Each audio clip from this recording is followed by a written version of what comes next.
got a nickname, the LibDemChild. She's also, by the press at some point in time, was tipped as being the future Prime Minister of the United Kingdom. So, welcome, Melo.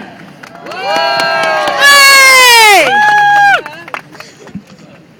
Good afternoon, Occupy. Woo! It's an honour and a privilege to be here today. This is one of my favourite places in the world.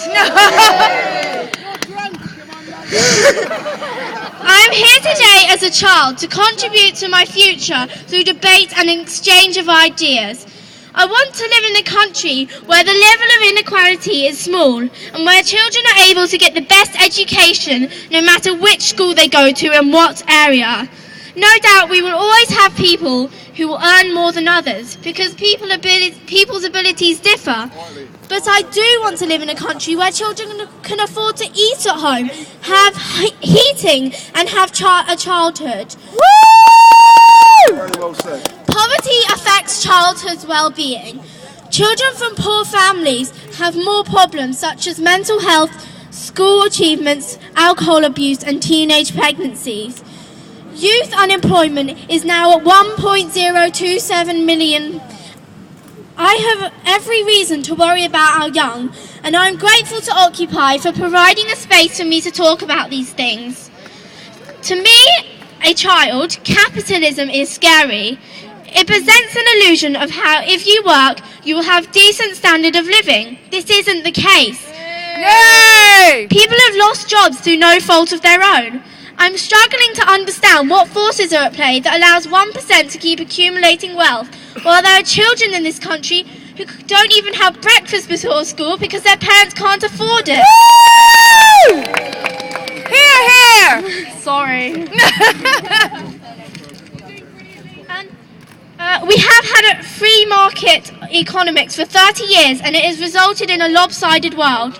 The Occupy movement is right to ask for our economic system to be looked at. Capitalism was meant to provide for it all. It's not. When billionaires like Warren Buffett says that he wants to pay more tax and uses words like it's time for our government to get serious about shared sacrifices, then it really is time.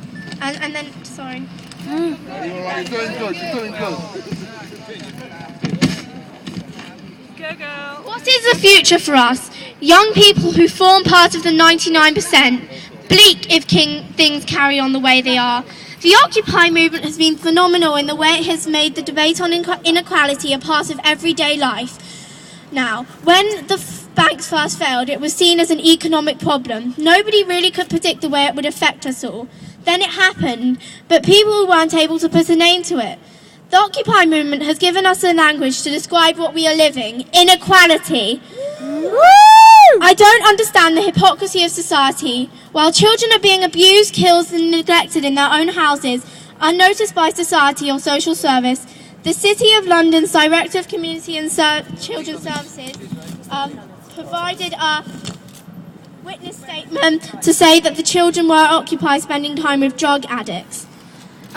Professor Richard Layard, the professor on happiness, said, "We do not need a society based on Darwinian competition between individuals beyond subsistence. The best experience any society can provide is the feeling that other people are on your side.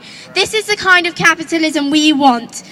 Occupy is stirring an intelligent debate about social justice, economics, race, feminism and education. These are the building blocks for sustainable living. Anyone who criticises Occupy misses the real pictures. It's not about the tent, silly. It's about the redistribution of wealth, opportunities and ideas. Thank you, Melo.